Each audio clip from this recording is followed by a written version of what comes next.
limited to 15, I suppose. So kung kayo po ang dumating, representative lang kayo, sana meron kayong dala-dala na dokumento na kayo ay makapagsasalita in their behalf na ang sasabihin nyo will bind the company. Okay din sa amin yun. Pero kung wala kayong ganon, pasensya na po, ang kailangan dito talaga ay yung may-ari na talagang sasagot sa mga tanong namin. At na pinadala na sa PINA pero hindi pa rin po sumipot. What is the pleasure of the body in connection with those recalcitrants? I move, Mr. Chair, that we issue a warrant of arrest for these people who refuse to attend despite the fact that we have already sent a subpoena, Mr. Chair. I second the motion. There's a motion to issue warrant of arrest to those invited resource persons, and the second, the motion is adopted. Regional Director Jovel Mendoza, Regional Director Region 4A, Regional Director Virgilio Eduarte, Regional Director Region 5, Engineer Henry Alcantara, former District Engineer, Bulacan 1st District Engineering Office, Engineer Jason Hauco, Officer in Charge, Office of the District Engineer, Bulacan 1st District Engineering Office, Engineer Norberto Santos, Chief Planning and Design Section, Bulacan 1st District Engineering Office, Engineer R.J. Damasig, Project Engineer, Bulacan 1st District Engineering Office, Engineer Merg Jaron Claus, Materials Engineer, Bulacan 1st District Engineering Office, and Maria Cristina May Pineda, Cashier 3, Bulacan 1st District Engineering Office. From the Bureau of Internal Revenue, we have with us Commissioner Romeo D. Lumagi Jr.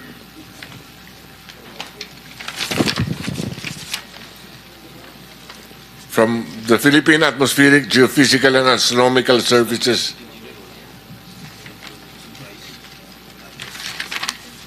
Bryce. Hasn't arrived yet, Your Honor. Invitation was... Oh.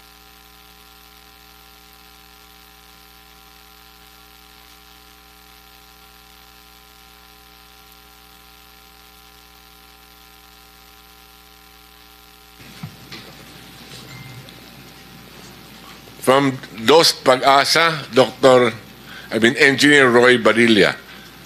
From Metro Manila Development Authority, Attorney Romando Artes. From River Basin Control Office, Dr. Sevilio D. David Jr.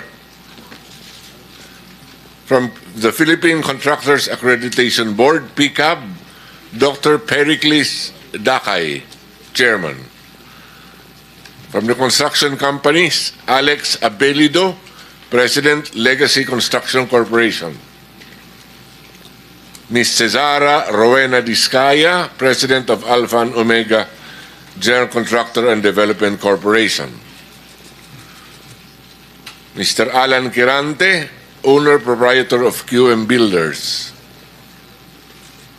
Mr. Ernie Bagao, Owner Proprietor EGB Construction Corporation.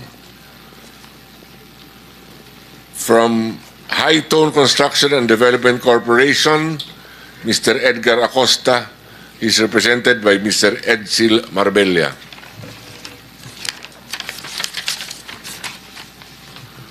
Mr. Wilfredo Natividad, 888 Construction Supply Inc. Mr. Romeo Miranda, President, AMO, Royal Crown Monarch Construction and Supplies Corporation. Ms. Marjorie Samidan, President, MG Samidan Construction. Mr. Ryan Willie D. Uy, Proprietor, Road Edge Trading and Development Services. Mr. Alvin Diego, Authorized Managing Officer, Silver Wolves Construction Corporation. Ms. Melanie Raimundo, Authorized Managing Officer of Raymond Builders.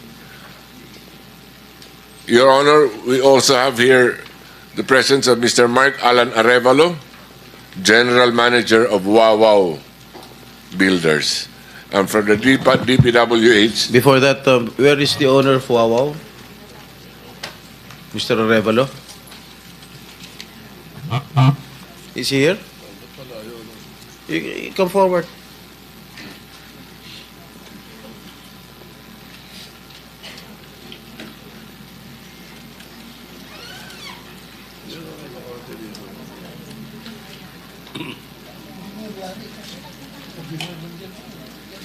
Is he the owner of the construction company? his title is General Manager, Your Honor.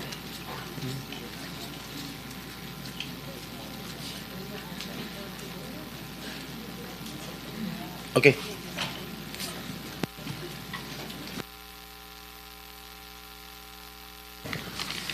Those are all that are present today, Mr. Chair. Before we continue, let me acknowledge the presence of Senator Bato de la Rosa.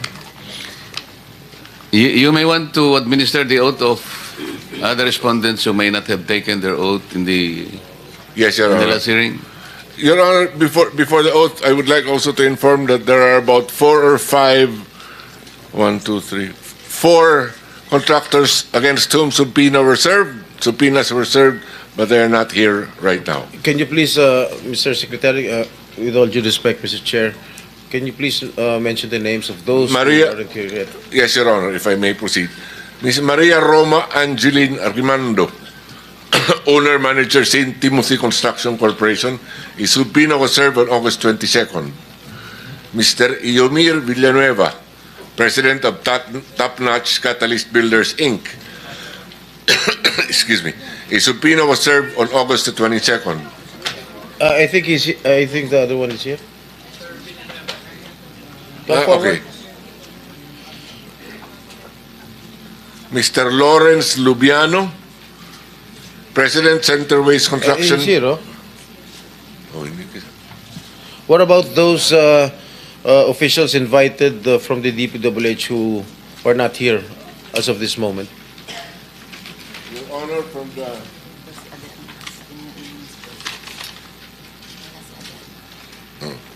Your Honor, before I go there, to complete the list, Aderma of SunWest is also not here.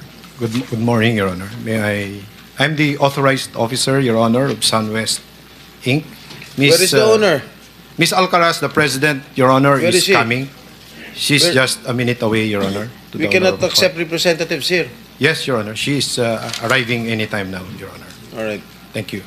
Mr. Chair, I noticed that some of these, they're not owners, Mr. Chair. They're like managing the officer, director, president. Can we invite the owners? Why? I mean, this is a full-blown hearing, and yet they only send representatives.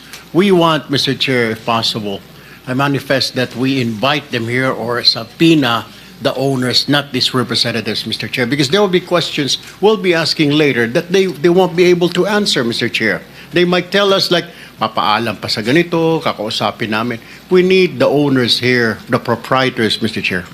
That's correct, Your Honor. I think we made clear from the beginning that those invited are the owners or beneficial owners of these initial 15 construction companies, although they are not limited to 15, I suppose. So kung kayo po ang dumating, representative lang kayo, sana meron kayong dala-dala na dokumento na kayo ay makapagsasalita in their behalf na ang sasabihin nyo will bind the company. Okay din sa amin yun. Pero kung wala kayong ganon, pasensya na po, ang kailangan dito talaga ay yung may-ari na talagang sasagot sa mga tanong namin. Thank you. Mr. Chair, isa pa, sabi po ng DG po natin, Director General, meron po yatang 4 na pinadala na sa PINA pero hindi pa rin po sumipot. What is the pleasure of the body in connection with those recalcitrants? I move, Mr. Chair, that we issue a warrant of arrest for these people who refuse to attend despite the fact that we have already sent a subpoena, Mr. Chair. I second the motion. There's a motion to issue warrant of arrest to those invited resource persons. And the second, the motion is adopted. Mr. Chair, may I know? Okay mga kababayan, magandang umaga po sa inyo. Unahin po natin itong Wawaw Builders mga kababayan. Ito pong pinakamaraming ghost project dyan sa Bulacan mga kababayan. Ayan po yung general manager ng Wawaw Builders. Mga kababayan, ayan po, malapit po siya. Tingnan niyo po ang kanyang at nakakawa po ang dating niya mga kababayan. Paawa effect. Ayan, upo po siya. Ayan po ang Wawaw Builders mga kabayan. Yung kumuha ng mga guni-guning flood control project mga kababayan. Tingnan niyo po siya mga kababayan. Kalunos-lunos po ang kanyang dating. Nagpapaawa effect. Maiyak pa yan mga kababayan. Tingnan niyo. Maluluha-luha yan. Pipikit-pikit pa po siya mga kababayan. Yan parang basang sisiw mga kababayan. Ayan, naiyak na siya mga kababayan. Pero yung ginawa niyong ghost project, yung mga sa flood control, hindi po kayo nahawa dun sa mga taong nalubog, nawalan ng mahal sa buhay, nawalan ng bahay, nalubog yung mga kasangkapan, mga hinayo pa kayo. Ayan po, ayan si artista ban mga kababayan, si Zara Diskaya mga kababayan na umabol ng mayora ng Pasig na kalaban ni Vico Soto mga kababayan. Kung inyong napanood mga kababayan, siya po yung in-interview ni Julius Babaw, tsaka na pong isang broadcaster na babae, si Kong po mga kababayan. Yung binura po nila sa YouTube, yung pag-interview nila rito kay Zara Diskaya mga kababayan. Bakit? Ang napakarami pong sasakyan na pinakita po yan mga kababayan. Meron pang artista ban, meron pang Rolls Royce na pinili lang daw dyan dahil maganda yung lalagyan ng payong. Mantakin nyo mga kababayan, dahil maganda yung payong, dahil yung lalagyan ng payong binili niya, yung sasakyan katas ng DPWH. Dapat yung artista ban, yung artista ban nyo, ipisahin yung libre yung mga nagbabayad, yung mga taxpayers, hindi nakakasakay sa artista ban. Nakaka-usyami mga kababayan. Ito na nga po si Senator Marcoleta mga kababayan. Palakpakan po natin si Senator Marcoleta. Sana ay tuparin niya lang po ang kanyang pangako na libre kuryente. Senator Boss Marcoleta. Okay mga kababayan, nagdesiting na po yung mga engineer, si Alcantara nandiyan na po, yung na involved dito kay Joel Villanueva mga kababayan. Abangan po natin kung ano yung mga pagsasabihan itong pagsisinungaling po ng mga hinayupak na to mga kababayan. Kalunos-lunos ang dinanas ng ating mga kabayan dyan sa Bulacan.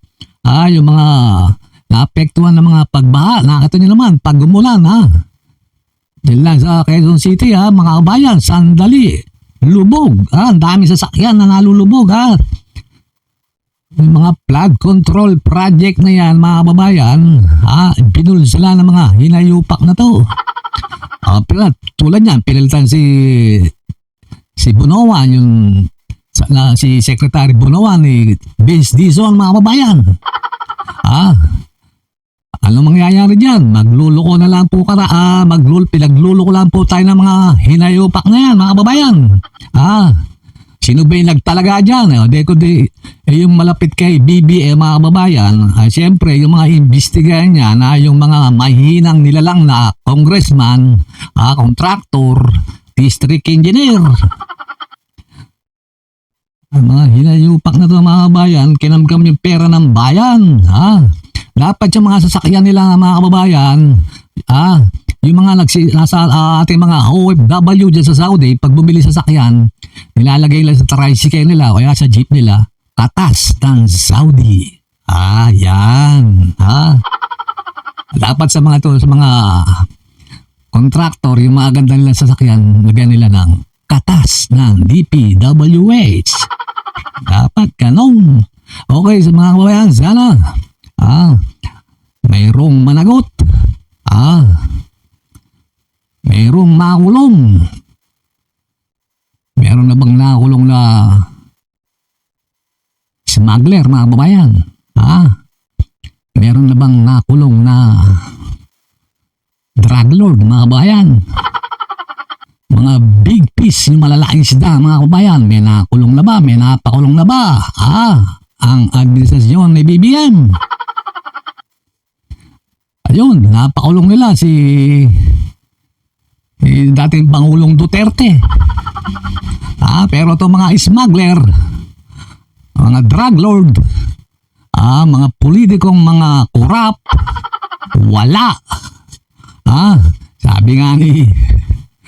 Pakinggan yung sinabi ni si Congressman Chongko. Ilabas nila yung amendments ng small committee noong 2025 budget. That's a good start. Kung That's a ayaw good nila start. ilabas yan, Lang. wala, lokohan lang. Okay, sana mga kabayan, may mangyari dito sa ginagawang investigasyon ng Blue Ribbon Committee na pinangungunahan ni Senator Marcoleta.